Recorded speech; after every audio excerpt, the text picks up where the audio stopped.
അപ്പോൾ ഈ 4 മാസത്തെ യാത്രയാണ് എനിക്ക് തോന്നുന്നു ദേവികയുടെ ലൈഫിൽ ഏറ്റവും ഇൻറ്റൻസീവ് ആയിട്ടുള്ള ടഫ്. മാരീഡാണ്, മോനെ 1 വയസ്സായിരുന്നു. അപ്പോൾ ആ സമയത്ത് ഇപ്പോൾ അങ്ങനെയുള്ള ആളുകൾക്ക് അറിയാൻ പറ്റും എത്രത്തോളം നമ്മൾ എഫേർട്ട് ഇടണം എന്നുള്ളത്. ജോയിൻ ചെയ്തിട്ട് ഫസ്റ്റ് എക്സ്പീരിയൻസ് എന്തായിരുന്നു? ഫസ്റ്റ് എക്സ്പീരിയൻസ് ആദ്യം തന്നെ മെൻഡർ ഇങ്ങോട്ട് കോണ്ടാക്ട് ചെയ്തു എന്നുള്ളതാണ്. അപ്പോൾ നമ്മൾ ഇതിന് മുന്നുള്ള സ്ഥലത്ത് അങ്ങനെയൊന്നും ഇല്ലാത്തതുകൊണ്ട് അതേ ഒരു തന്നെയും ഞാൻ വിചാരിച്ചിട്ടാണ് സഹകാരിക്ക് വന്നത്. പക്ഷെ ഞാൻ ജോയിൻ ചെയ്തു, പിറ്റേ ദിവസം തന്നെ സാർ ഇങ്ങോട്ട് വിളിച്ച് നമ്മുടെ എല്ലാ കാര്യങ്ങളും ചോദിച്ചു. സനോജ് സാറ്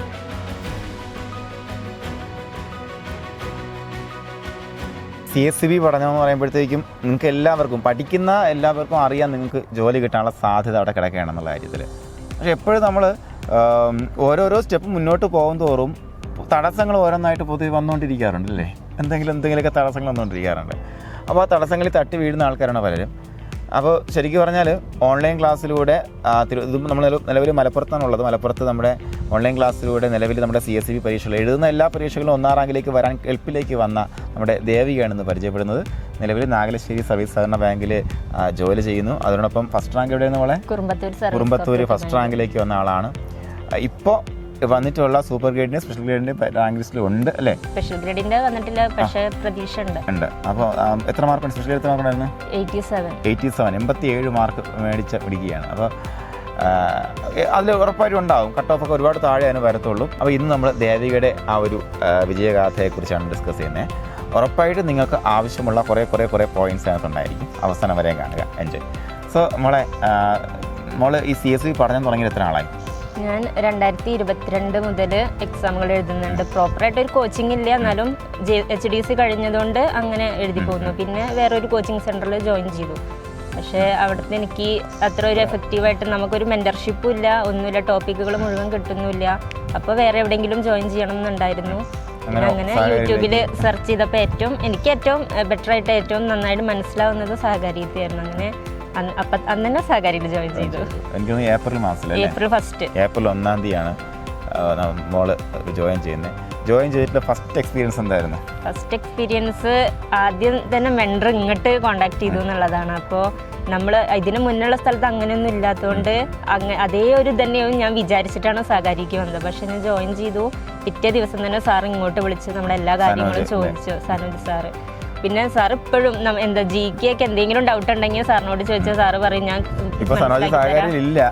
സാറ് പറയും ജോയിൻ ചെയ്ത് കഴിഞ്ഞു, പക്ഷെ എന്നാലും ഇപ്പോഴും പുള്ളിക്കാരന്റെ കുട്ടികളായിട്ട് തന്നെയാണ് കാണുന്നത് അല്ലേ? സാർ നമ്മളെ ഇടയ്ക്ക് ചോദിക്കും എന്തായി പഠിത്തം, എന്തായി, എന്തെങ്കിലും ഡൗട്ട് ഉണ്ടോ, ഇപ്പൊ GK ഒക്കെ ഉണ്ടെന്ന് വെച്ചാൽ ചോദിച്ചാൽ മതി, പറഞ്ഞുതരാന്ന് പറഞ്ഞിട്ട് അങ്ങനെ ചോദിക്കാറുണ്ടായിരുന്നു. അപ്പോൾ പിന്നെ പെട്ടെന്ന് എനിക്ക് സനോജ് ആ സമയത്ത് അഡ്വൈസ് ആയി പോകുന്നു. പിന്നെ ഇപ്പൊ നിലവിൽ ആരാണ്? ശ്രീലക്ഷ്മിയാണ്. അപ്പോൾ ശ്രീലക്ഷ്മി സപ്പോർട്ട് ചെയ്യാറുണ്ട്, നല്ല സപ്പോർട്ടാണ്. എനിക്കൊക്കെ എന്ന് പറഞ്ഞാൽ ബാക്കിൽ നിന്ന് ഒരാളിങ്ങനെ പുഷ് ചെയ്യണം, പഠിക്കുന്ന പറഞ്ഞിട്ട്. അപ്പോൾ മിസ് എപ്പോഴും നമ്മളെ ആഴ്ചയിൽ ഇങ്ങോട്ട് വിളിക്കും. പിന്നെ ഇടയ്ക്കിടയ്ക്ക് മെസ്സേജ് അയക്കും. എന്ത് ഡൗട്ട് ഉണ്ടെങ്കിലും ഇപ്പം മിസ്സിന് അറിയില്ല എന്നുണ്ടെങ്കിൽ ഒരു 1 അവറിൻ്റെ ഉള്ളിൽ ചോദിച്ചിട്ട് അപ്പം തന്നെ ക്ലിയർ ചെയ്ത് തരും. നമ്മളിങ്ങനെ ഡിലേ ഇല്ല. നമ്മൾ മിസ്സിന് പിന്നെ മിസ് അത് എന്തായി ചോദിക്കേണ്ട ആവശ്യമില്ല, ഇങ്ങോട്ട് മെസ്സേജ് അയച്ചൊക്കെ ക്ലിയർ ചെയ്ത് തരും. അപ്പോൾ ഏപ്രിൽ മാസത്തിൽ സഹകാരിലേക്ക് ജോയിൻ ചെയ്യുന്നു, പിന്നെ ഓഗസ്റ്റിൽ എക്സാമിനേഷൻ അല്ലേ? അപ്പോൾ ഈ 4 മാസത്തെ യാത്രയാണ് എനിക്ക് തോന്നുന്നു ദേവികയുടെ ലൈഫിൽ ഏറ്റവും ഇൻറ്റൻസീവ് ആയിട്ടുള്ള ടഫ് ടൈം. ആ ടഫ് ടൈം എങ്ങനെ ഹാൻഡിൽ ചെയ്തു? എന്തായിരുന്നു അതിൻ്റെ ഔട്ട്കം? ടഫ് ടൈം ഏറ്റവും സപ്പോർട്ട് ഫാമിലിയുടെ സൈഡിൽ നിന്ന് നന്നായിട്ടുണ്ടായിരുന്നു. അതുകൊണ്ട് തന്നെയാണ് എനിക്ക് നന്നായിട്ട് ഇതിൽ പെർഫോം ചെയ്യാനും പറ്റിയത്. കാരണം മാരീഡാണ്, മോനെ 1 വയസ്സായിരുന്നു. അപ്പോൾ ആ സമയത്ത് ഇപ്പോൾ അങ്ങനെയുള്ള ആളുകൾക്ക് അറിയാൻ പറ്റും എത്രത്തോളം നമ്മൾ എഫേർട്ട് ഇടണം എന്നുള്ളത്.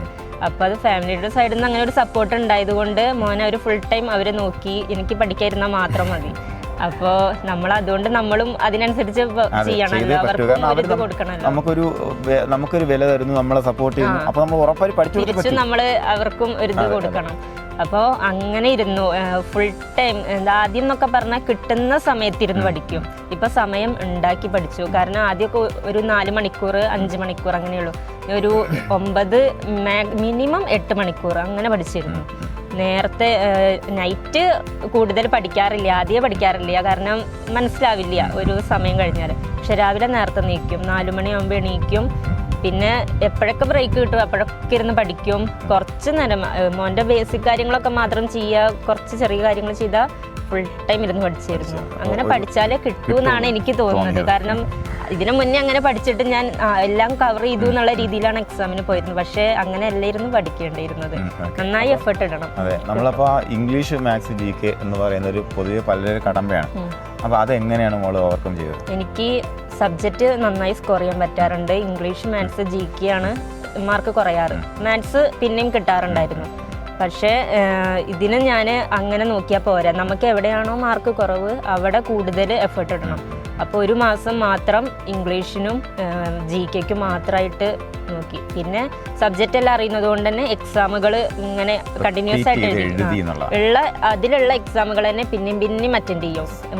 ഫുൾ മാർക്ക് കിട്ടുന്നത് അല്ലെങ്കിൽ കുറഞ്ഞ ടൈമിൻ്റെ ഉള്ളിൽ നമുക്ക് എല്ലാ ക്വസ്റ്റ്യനും കൃത്യമായിട്ട് അറ്റൻഡ് ചെയ്യാൻ പറ്റുന്ന രീതിയിൽ റിപ്പീറ്റ് ചെയ്തു. അപ്പോൾ നമുക്ക് എക്സാമിൻ്റെ അവസാനം 30 ഡേ സൂപ്പർ റിവിഷൻ പാക്കേജ് ഒക്കെ ഉണ്ടാവും. അപ്പോൾ അതിനകത്ത് നിങ്ങൾക്ക് നമ്മൾ ചെയ്യുന്നത്രേ ഉള്ളൂ. ഒരു ടോപ്പിക്ക് നിങ്ങൾക്ക് തരിക, അത് ഏത് സബ്ജക്റ്റ് ഏത് കോച്ചിങ് ആവട്ടെ, ഒരു ടോപ്പിക്ക് തന്നാൽ ആ ടോപ്പിക്കിൽ നിന്ന് നിങ്ങൾക്ക് എന്തൊക്കെ പഠിപ്പിക്കണം ആദ്യം തീരുമാനിച്ചിട്ടാണ് സാർ ക്ലാസ്സിലേക്ക് വരിക. അപ്പോൾ ആ പഠിപ്പിക്കുന്ന ഈച്ച് ആൻഡ് എവരി പോയിന്റ് ചോദ്യങ്ങളാക്കുക, നമ്മൾ പ്രാക്ടീസ് ചെയ്യുക. പ്രാക്ടീസ് അല്ലേ? രാവിലെ നമ്മൾ എണീക്കുമ്പോൾ ആദ്യം ആ 30 ഡേയ്സ് റിവിഷൻ്റെ ആ എക്സാമുകൾ അറ്റൻഡ് ചെയ്യണം എന്നുള്ളത്, അത് കവർ ചെയ്താൽ അന്നൊരു സമാധാനമുള്ളൂ. കാരണം നമ്മൾ പഠിക്കേണ്ടതെല്ലാം പഠിച്ചു കഴിഞ്ഞു. ഇനി നമ്മൾ നമ്മൾ പെർഫോമൻസ് ഓക്കെ ആണോ എന്നുള്ളതല്ലേ ചെക്ക് ചെയ്യേണ്ടത്. അപ്പോൾ അങ്ങനെ അത് വളരെ ഇമ്പോർട്ടൻ്റ് ആയ ഭാഗമാണ്. പഠനത്തിനോടൊപ്പം റിവിഷനും അതിനോടൊപ്പം പ്രാക്ടീസ് അല്ലേ? എല്ലാ കാര്യങ്ങളിലും നമ്മൾ കൃത്യമായി ശ്രദ്ധിച്ചാൽ നമുക്ക് ആദ്യ റാങ്കുകൾ എല്ലാ പരീക്ഷയിലും നിങ്ങൾക്ക് കിട്ടും.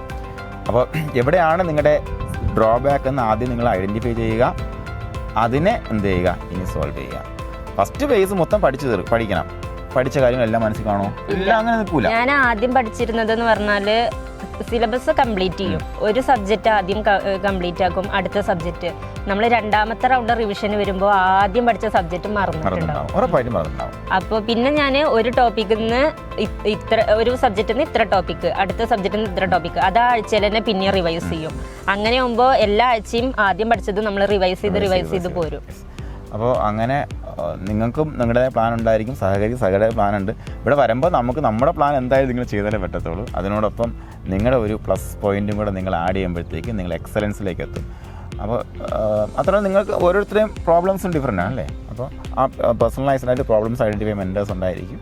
അപ്പോൾ അങ്ങനെ നന്നായിട്ട് വർക്ക് ചെയ്ത് വരിക. CSEBയിലെ 1ാം റാങ്കും ജോലിയും ഒക്കെ നിങ്ങൾക്ക് സ്വന്തമാണ്. അപ്പോൾ ഇനി വരുന്ന ആൾക്കാർക്ക്, പ്രത്യേകിച്ച് കുഞ്ഞുങ്ങളെ കൊണ്ട് പഠിക്കാൻ വരുന്ന ലേഡീസിൻ്റെ അടുത്ത് എന്താ നമുക്ക് പറയാനുള്ളത്? വീട്ടിൽ നിന്ന് നല്ല സപ്പോർട്ട് ഉണ്ടെങ്കിൽ നമുക്ക് അത്ര എഫേർട്ട് എടുക്കേണ്ടി വരില്ല. എന്തായാലും നമ്മൾ ഹാർഡ് വർക്ക് ചെയ്യണം. നമ്മൾക്ക് ഇപ്പം എത്ര സമയമാണോ നമുക്ക് കിട്ടുന്നത് അതിൽ കൂടെ 1 മണിക്കൂറെങ്കിൽ 1 മണിക്കൂർ കൂടുതൽ കിട്ടുന്ന രീതിയിൽ നോക്കുക. പിന്നെ പലരും പഠിക്കുന്ന രീതിയും പലതായിരിക്കും. ഞാനൊക്കെ കുറേ ടോപ്പിക്കുകൾ അറിയാത്തതെല്ലാം എഴുതി പഠിക്കും. അങ്ങനെ ആകുമ്പോൾ നമുക്ക് എഴുതിയത് മൈൻഡിൽ നിൽക്കും. അങ്ങനെ എങ്ങനെയാണോ നമുക്ക് പഠിച്ചാൽ ഓർമ്മ നിൽക്കുന്നത് അല്ലെങ്കിൽ എങ്ങനെ മനസ്സിലാവുന്നത് അതേപോലെ പഠിക്കുക, ഹാർഡ് വർക്ക് ചെയ്യുക. ഹാർഡ് വർക്ക് ചെയ്ത് എന്തായാലും റിസൾട്ട് കിട്ടും. എല്ലാ കൂട്ടുകാർക്കും വിജയാശംസ തരികയാണ്. Thank you.